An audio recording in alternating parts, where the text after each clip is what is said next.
시중에는 그리스도인의 결혼에 관해서 다룬 책들이 많이 있습니다.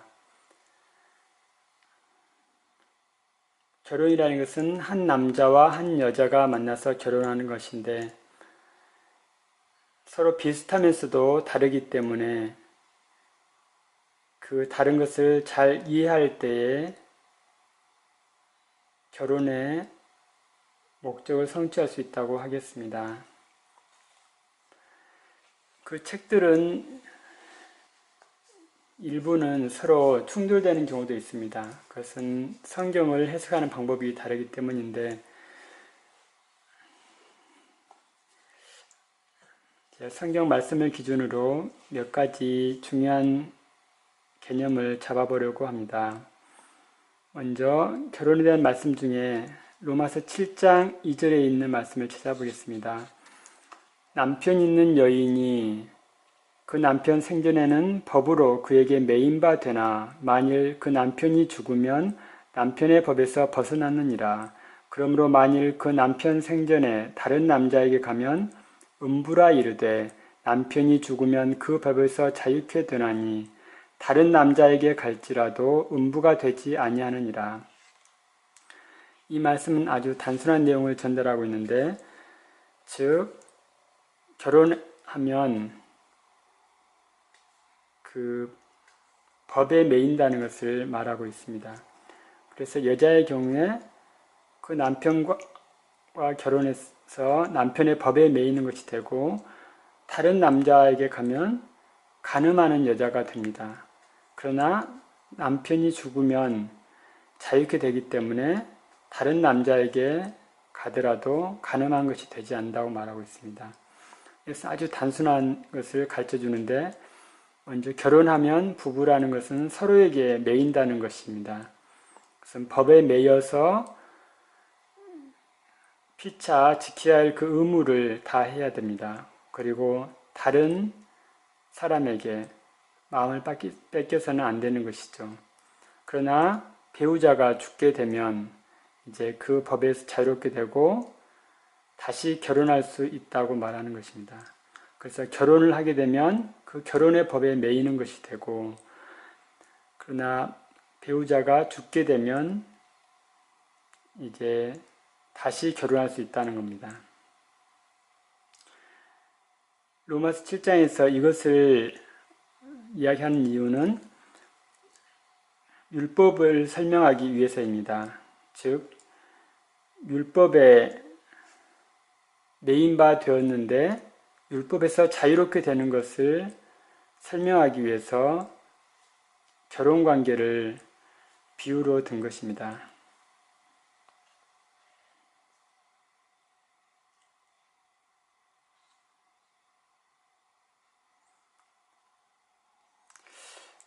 그래서 예컨대 우리가 율법은 신령한 줄 알거니와 나는 육신에 속하여 죄 아래 팔렸도다 라고 말하고 있고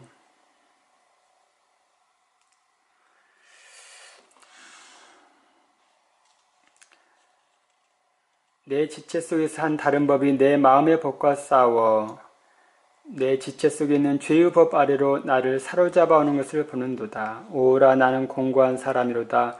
이 사망의 몸에서 누가 나를 건져내랴. 우리가 몸을 가지고 율법을 지키려고 할 때 오히려 우리 육신 속에 있는 죄가 살아나서 우리를 죽게 만든다라고 말을 하고 있습니다. 즉 우리가 율법을 통해서 의롭게 되는 것이 아니라 오히려 율법을 지키려고 하면 오히려 여러 가지 우리 몸 속에 있는 마음, 육신 속에 있는 탐심, 죄가 올라오고 오히려 율법으로 말미암아 우리가 죽음에 이르게 된다는 것을 말하고 있습니다. 즉 생명에 이르게 할 그 계명이 내게 대하여 도리어 사망에 이르게 하는 것이 되었다라고 말을 하고 있습니다. 죄가 기회를 타서 계명으로 말미암아 나를 속이고 그것으로 나를 죽였는지라 라고 말한 것처럼 율법을 정말로 지키려고 하는 사람은 자신이 그 율법을 지킬 수 없다는 것을 알게 됩니다. 왜냐하면 율법을 지키려고 하면 할수록 육신 속에서 죄가 살아나기 때문입니다. 그러면 어떻게 우리가 여기서 자유롭게 될 수 있을까요? 로마서 8장에서 설명을 해줍니다. 그러므로 이제 그리스도 예수 안에 있는 자에게는 결코 정죄함이 없나니 이는 그리스도 예수 안에 있는 생명의 성령의 법이 죄와 사망의 법에서 너를 해방하였습니다. 생명의 성령의 법이 죄와 사망의 법에서 너를 해방하였다라고 말하고 있습니다. 이것은 예수 그리스도께서 십자가에 못 박혀 죽으셨는데 그 죽으심으로 말미암아서 우리가 율법을 향하여 죽었고 이제 예수님께서 부활하신 주님께서 믿는 사람 속에서 살아서 역사하신다는 것을 말하고 있습니다. 즉 우리는 예수님 십자가에 못 박혀 죽으실 때에 죄와 사망을 향해서 한 번 죽은 것이고 그 죽음을 통해서 자유롭게 된 겁니다. 예수님께서는 십자가에 못 박혀 죽으신 것을 통해서 우리를 죄와 사망의 법에서 해방시켜 주신 것입니다. 즉 남편 있는 여인이 그 남편 생전에는 법으로 그에게 매인받되지만 그 남편이 죽으면 남편의 법에서 벗어났다고 말한 것처럼 이제 예수님이 십자가에 죽으신 걸 통해서 그 율법에서 우리를 자유롭게 만들었다고 말씀하고 있습니다. 그것은 예수님의 죽으심이 우리를 대신한 죽으심이기 때문에 우리가 죽은 것이라고 할 수 있습니다. 그래서 그 믿음으로 말미암아서 우리가 자유를 얻게 되는 것입니다.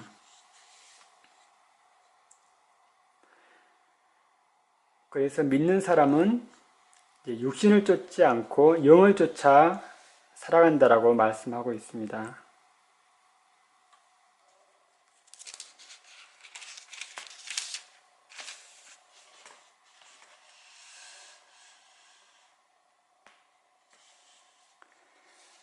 만일 너희 속에 하나님의 영이 거하시면 너희가 육신에 있지 아니하고 영에 있나니 누구든지 그리스도의 영이 없으면 그리스도의 사람이 아니라.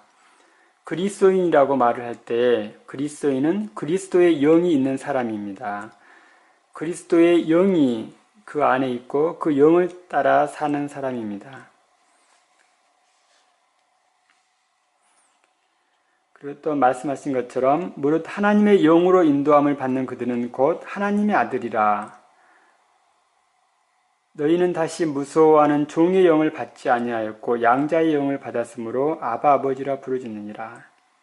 종의 영이라는 것은 율법을 지키는 것을 말합니다. 율법을 잘 지키면은 자기가 구원받을 것처럼 천국에 갈 것 같은데 또 율법을 잘 못 지키면 저주를 받고 지옥에 갈 것처럼 두려움을 느낍니다. 그것은 무서워하는 종의 영 아래 있는 것과 같습니다.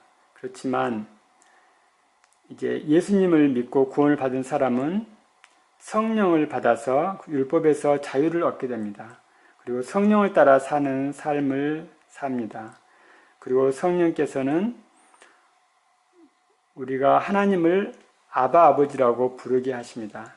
성령이 친히 우리 영으로 더불어 우리가 하나님의 자녀인 것을 증거하시나니 자녀이면 또한 후사 곧 하나님의 후사요 그리스도와 함께한 후사니 우리가 그와 함께 영광을 받기 위하여 고난도 함께 받아야 될 것입니다. 여기 말씀하신 것처럼 성령을 가지고 있는 사람은 그리스도인이고 또 성령의 인도함을 받습니다. 또 성령께서는 우리가 하나님의 자녀라는 것을 증거해 주십니다. 즉 하나님의 아들이 된 것입니다.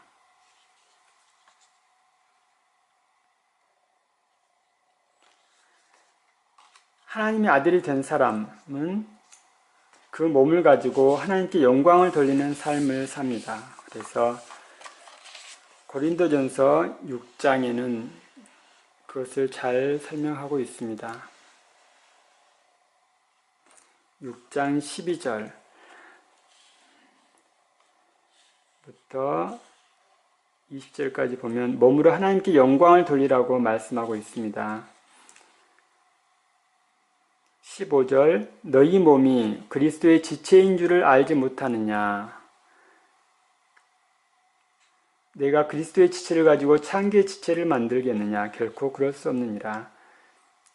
고린도 집안 같은 경우에는 여러 가지 창녀들을 많이 운영했다라고 되어 있습니다. 그래서 그 창녀와 같이 합하는 것은 창녀와 한 지체를 만드는 것이고 한 몸이 된다고 경고를 하고 있습니다.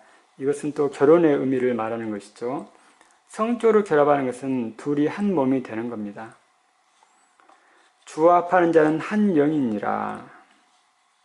음행을 피하라. 사람이 범하는 죄마다 몸 밖에 있거니와 음행하는 자는 자기 몸에게 죄를 범하느니라.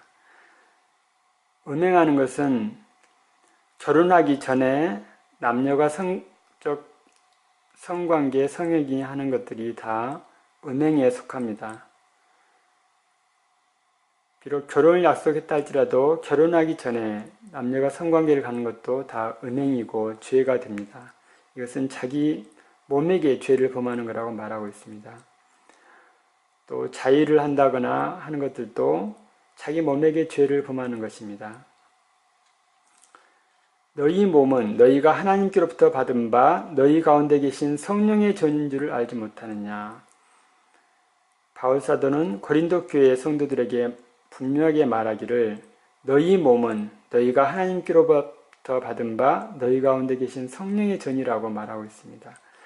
즉 구원받은 사람의 몸은 하나님의 성령이 거하시는 하나님의 성전입니다. 이 거룩한 성전을 더럽히는 것은 큰 죄가 아닐 수 없습니다. 음행이라는 것은 몸을 더럽히는 것이기 때문에 그리스도인은 마땅히 피해야 될 큰 죄입니다. 너희는 너희의 것이 아니라 값으로 산 것이 되었으니 그런즉 너희 몸으로 하나님께 영광을 돌리라. 주님께서는 우리를 핏값으로 사셨습니다. 예수님께서 십자가에서 피 흘려 우리 대신 돌아가심으로써 그 핏값으로 우리 몸을 사신 것입니다. 즉 죄로 인해서 멸망할 우리 몸을 거룩하게 하셔서 주님의 영광을 위해서 살게 하려고 하시는 것입니다.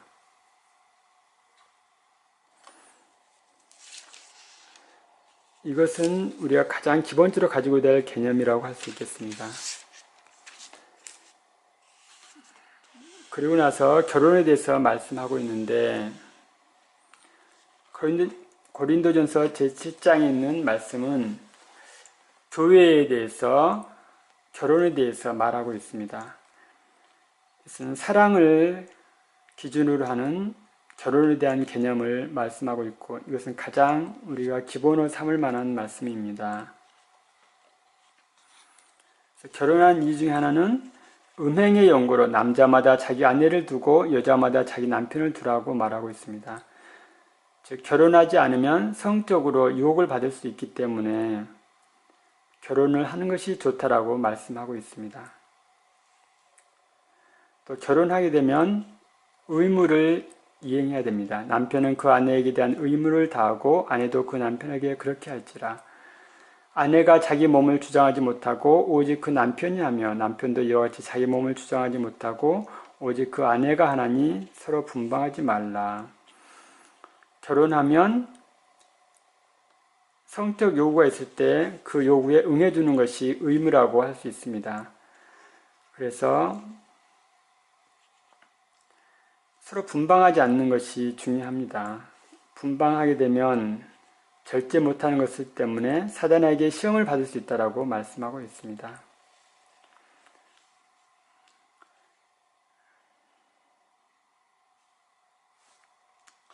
그리고 8절에서 내가 혼인하지 아니한 자들과 및 과부들에게 이르노니 나와 같이 그냥 지내는 것이 좋으니라.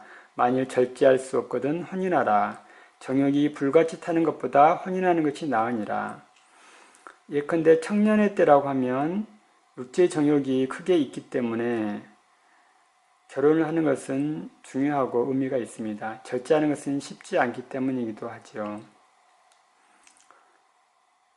그러나 결혼하지 않고 그냥 지내는 것도 좋다라고 말씀하고 있습니다. 오히려 그것이 더 좋을 수는 있지만 다만 절제할 수 없다면 혼인하는 것이 더욱 좋은 것이고 그것이 더욱 안전한 것이라고 할 수 있습니다.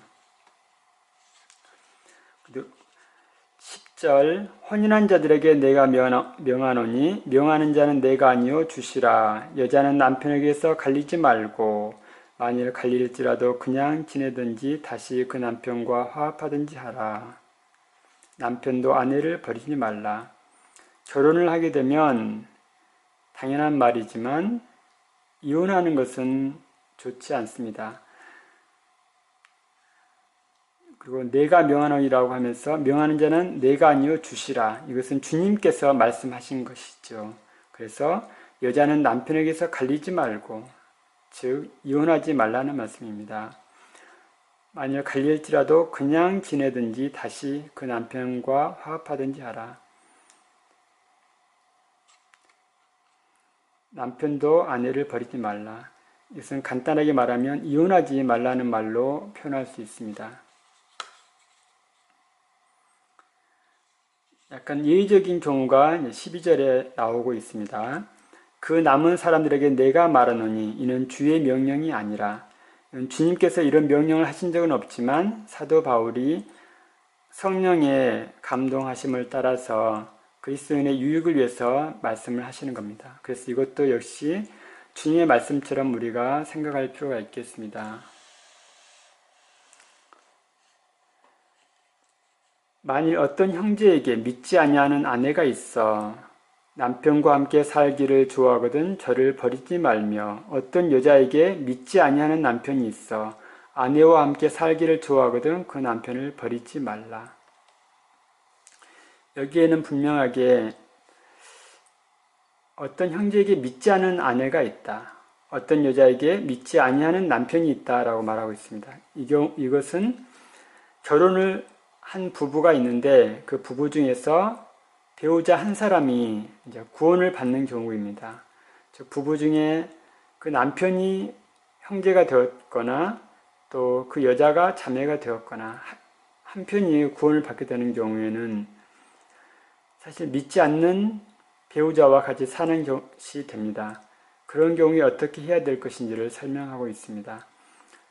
성경은 말하기를 함께 살기를 좋아하거든 버리지 말고 같이 살면서 전도를 하라고 말하고 있는 것입니다. 믿지 아니하는 남편이 아내로 인하여 거룩하게 되고 믿지 아니하는 아내가 남편으로 인하여 거룩하게 되나니 그렇지 아니하면 너희 자녀도 깨끗이 못하니라. 그러나 이제 거룩하니라. 근데 결혼을 했고 이미 자녀도 있습니다. 그러면 남편을 전도해서 구원받게 하면 되겠죠. 그러면 남편이 거룩하게 되는 거고 또 자녀가 있을 때 그 자녀도 구원받게 되겠죠. 그러면 가장 좋은 모습이 되는 겁니다. 예컨대 주 예수를 믿으라 그리하면 너와 내 집이 구원을 얻으리라 하는 말씀처럼 한 사람이 구원을 받음으로써 그 집안 모든 사람에게 복음이 전해져서 구원받는 일이 있을 수 있는 겁니다.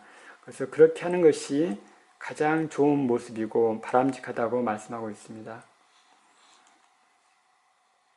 이 말씀을 악용하는 경우도 있는데 예컨대 믿지 않는 사람과 결혼하면서 이 구절을 인용하는 경우입니다. 그것은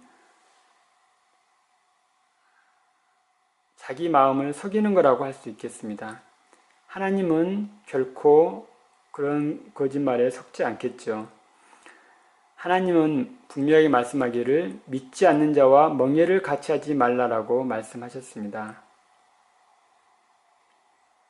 즉 믿는 사람이 믿지 않는 사람과 결혼하는 것은 하나님 말씀에 불순종하는 것입니다. 그것은 죄를 짓는 것이기 때문에 결코 있어서는 안 되는 일입니다. 그것은 성전된 자기 몸을 더럽히는 것이라고 할 수 있습니다. 15절에는 또 이렇게 말씀하고 있습니다. 혹 믿지 아니하는 자가 갈리거든 갈리게 하라. 형제나 자매나 이런 일에 구속받을 것이 없느니라. 그러나 하나님은 화평 중에서 너희를 부르셨느니라. 예컨대 부부 중에서 한 편이 구원을 받았는데 다른 편이 같이 살고 싶어 하지 않고 이혼하기를 오날 때에 형제자매는 구속받을 것이 없다라고 말하고 있습니다. 즉 그런 경우는 이혼할 수 있다라고 말하는 것입니다. 그러나 하나님은 화평 중에서 너희를 부르셨느니라. 이 말씀은 하나님께서 부르신 그 자리가 곧 화평 중에 있는 것이기 때문에 이런 경우를 할지라도 이혼하지 않고 전도해서 구원받게 하면 더 좋다는 것입니다. 그래서 16절에 아내된 자여 내가 남편을 구원할는지 어찌 알 수 있으며 남편된 자여 내가 아내를 구원할는지 어찌 알 수 있으리요. 오직 주께서 각 사람에게 나눠주신 그대로 하나님이 각 사람을 부르신 그대로 행하라. 내가 모든 교회에서 이와 같이 명하노라. 즉 부부 관계 속에서 한 사람이 구원을 받았을 경우에 하나님은 그 사람을 구원함으로써 그 남편이나 그 아내까지 구원하기 원하시는 마음을 가지고 있는 것입니다.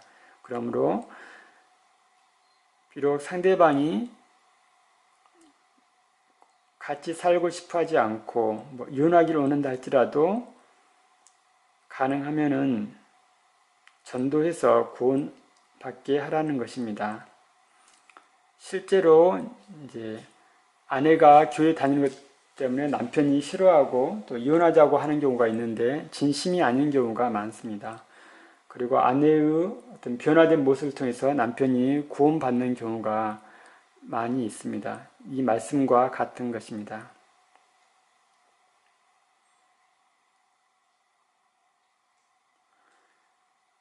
그래서 고린도서 7장에는 결혼에 관한 중요한 말씀을 우리에게 가르쳐 주고 있습니다.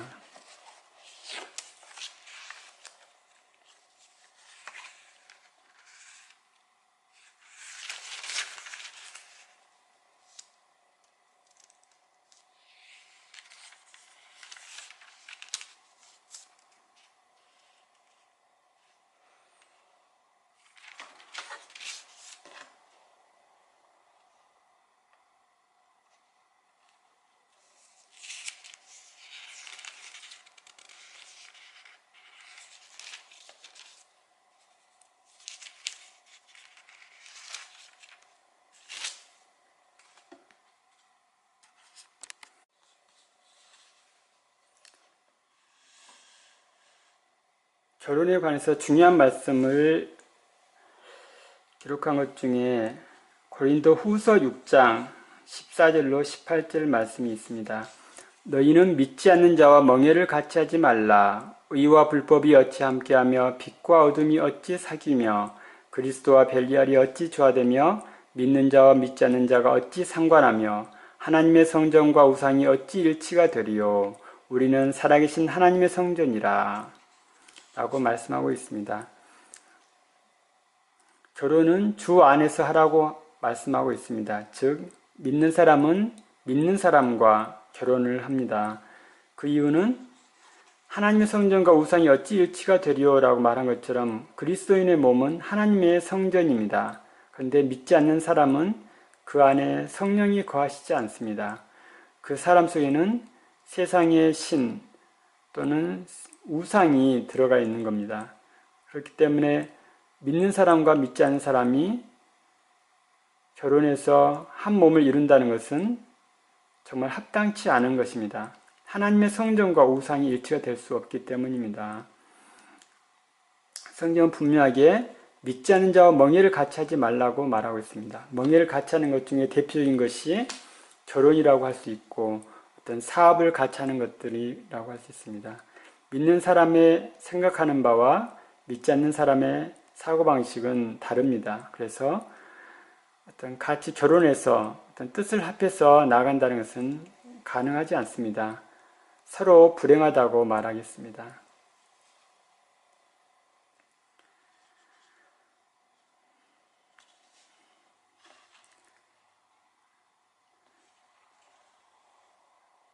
내가 저희 가운데 거하며 두루 행하여 나는 저희 하나님이 되고 저희는 나의 백성이 되리라.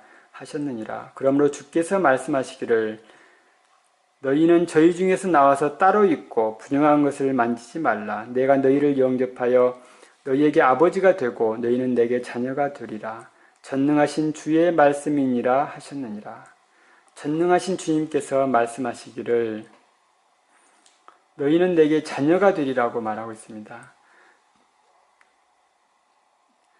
하나님께서 우리의 아버지가 되시고 우리를 하나님의 자녀로 삼아 주신 것입니다. 그렇기 때문에 그리스도인은 교회 안에서 믿는 사람과 결혼합니다. 믿지 않는 사람과 결혼하는 것은 하나님의 말씀을 심각하게 여기는 것이고 또 자기를 구원해 주신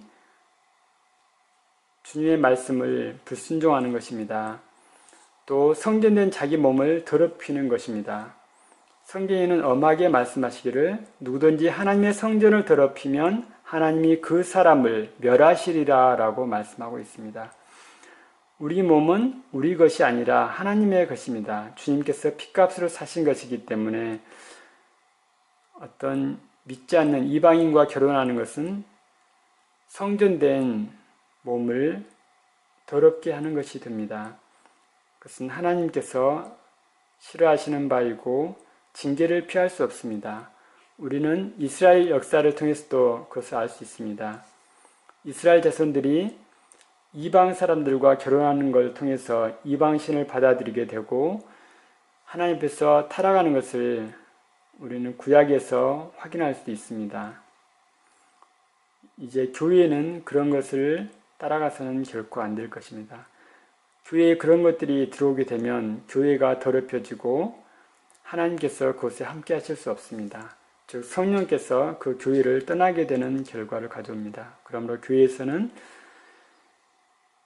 신자들이 불신자와 결혼하지 않도록 정확하게 말씀을 가르치고 또 혹시라도 그런 말씀을 어기는 사람이 있다면 그 사람을 징계하든지 해서 교회가 더럽히지 않도록 해야 될 것입니다. 우리가 결혼에 관한 말씀 중에서 오해를 할 수 있는 부분이 있다고 생각해서 복음서에서 말씀을 찾아보겠습니다. 복음서에는 이혼에 관한 말씀이 나옵니다. 당시에 바리새인들은 이혼을 쉽게 했던 것으로 보입니다. 그리고 그들은 그것을 가지고 예수님을 시험하여 물었습니다. 바리새인들이 예수께 나와 그를 시험하여 가로되 사람이 아무 연고를 물론하고 그 아내를 내어버리는 것이 옳으니까? 예수께서 대답하여 가라사대 사람을 지으신 이가 본래 저희를 남자와 여자로 만드시고 말씀하시기를 이러므로 사람이 그 부모를 떠나서 아내에게 합하여 그 둘이 한 몸이 될지니라 하신 것을 읽지 못하였느냐. 이러한즉 이제 둘이 아니요 한 몸이니 그러므로 하나님이 짝지어 주신 것을 사람이 나누지 못할지니라 하시니 여짜오되 그러하면 어찌하여 모세는 이혼 증서를 주어서 내어버리라 명하였나이까. 예수께서 가라사대 모세가 너희 마음의 완악함을 인하여 아내 내어버림을 허락하였거니와 본래는 그렇지 아니하니라. 내가 너희에게 말하노니 누구든지 음행한 연고 외에 아내를 내어버리고 다른 데 장가드는 자는 간음함이니라. 제자들이 가로되 만일 사람이 아내에게 이같이 할진대 장가들지 않는 것이 좋삼나이다. 예수께서 가라사대 사람마다 이 말을 받지 못하고 오직 타고난 자라야 할지니라. 어미의 태로부터 된 고자도 있고 사람이 만든 고자도 있고 천국을 위하여 스스로 된 고자도 있도다. 이 말을 받을 만한 자는 받을지어다.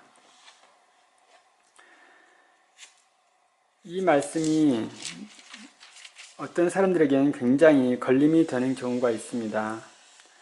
성경을 아주 깊이 연구한 사람들, 근데 목회자들 중에도 이 말씀을 잘못 적용하는 경우도 있습니다. 예수님은 율법의 완전함을 말씀하고 있습니다. 원래 결혼의 완전함에 대해서 말씀하고 있습니다. 그것은 그 둘이 한 몸이 될지니라 하신 것을 잊지 못하였느뇨. 이제는 이러한즉 이제 둘이 아니요 한 몸이니 그러므로 하나님이 짝지어 주신 것을 사람이 나누지 못할지니라. 사람이 나누지 못할지니라 라고 말씀하셨는데 이것은 무슨 의미인가요? 사람이 나눌 수 없는 건가요? 우리가 현실에서 보면 실제로 이혼하는 사람들이 많이 있습니다. 심지어 교회에서도 그리스도인도 이혼하는 경우가 있습니다. 만약 어떤 분들은 그래서 이혼을 했음에도 불구하고 사람이 나누지 못할지니라고 했기 때문에 그 결혼관계가 계속 유효하다라고 주장하는 경우가 있습니다.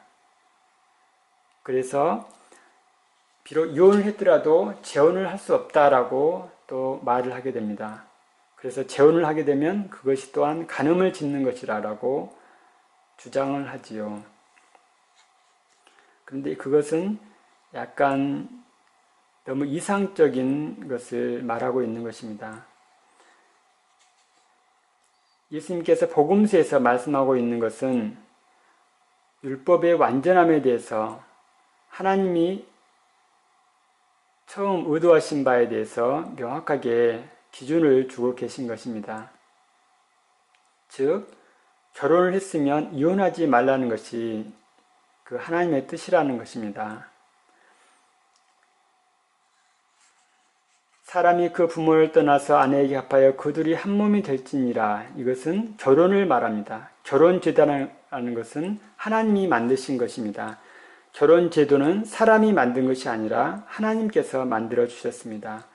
그래서 결혼해서 부부가 되고 한 남자와 한 여자가 한 몸을 이루게 됩니다.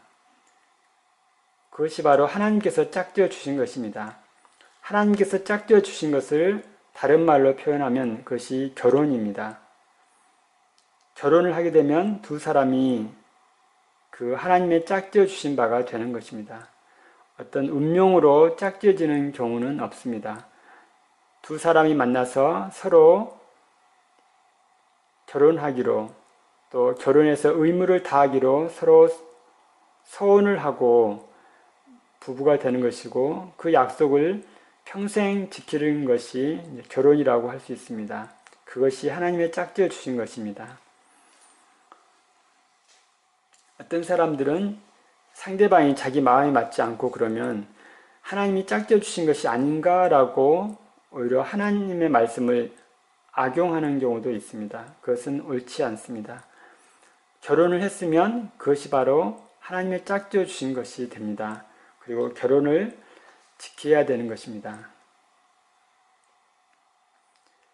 예수님 당시에 바리새인들은 모세의 율법을 인용해서 즉 아내를 내어버릴 수 있는 그 조건을 자기들 원하는 대로 해석해서 이혼을 정당화했었습니다. 그런데 예수님은 분명한 말씀으로 이야기하시기를 누구든지 음행한 연고 외에 아내를 내어버리고 다른 데 장가든 자는 간음함이라라고 말씀하셨습니다. 즉 음행한 경우에만 아내를 내어버리고 다른 데 장가드는 것이 간음함이 아닐 수 있는 것이고 그 외에는 아내를 내어버릴 수 있는 이유가 안 된다라고 말하는 것입니다. 즉 이혼할 수 있는 경우는 아주 드물다라고 말하고 있는 것입니다.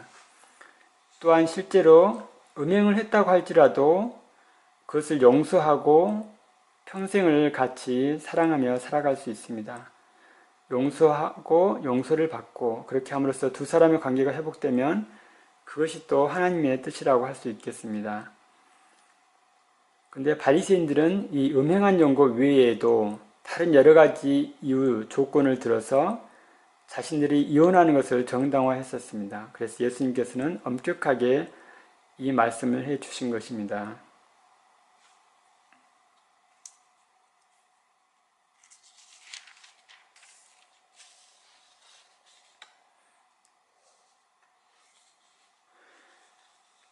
그리고 하나님이 짝지어 주신 것을 사람이 나누지 못할지니라 라고 말씀하셨지만 실제로는 이혼하는 경우가 있습니다. 그리고 아까 고린도전서 7장에서 읽었던 것처럼 이혼할 수 있는 경우가 있습니다. 예컨대 믿지 않는 자가 갈리거든 갈리게 하라. 형제나 자매나 이런 것에 구속될 것이 없다라고 말씀하셨습니다.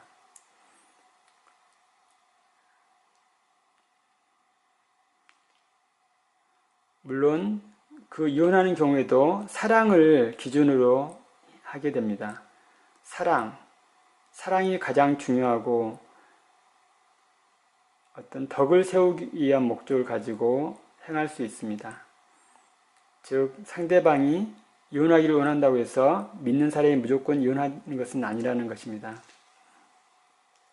다만 이미 갈라선 경우라든지 이미 관계가 깨진 경우에 예컨대 그리스도인이라 할지라도 비록 같이 살고 전도하고 회복하기를 원하지만 상대방이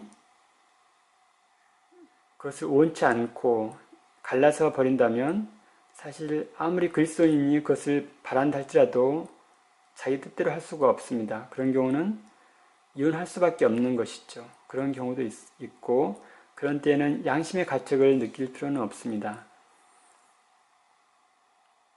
또 하나님의 인도하심을 받아서 교회 안에서 결혼할 수 있을 것입니다.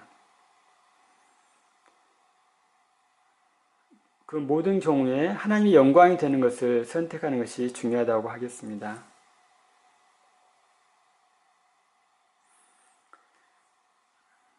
책을 읽다 보면 어떤 경우에는 이 구절을 아주 엄격하게 해석해서 고린도 7장에 있는 그 모든 말씀을 무시하는 경우도 있었습니다.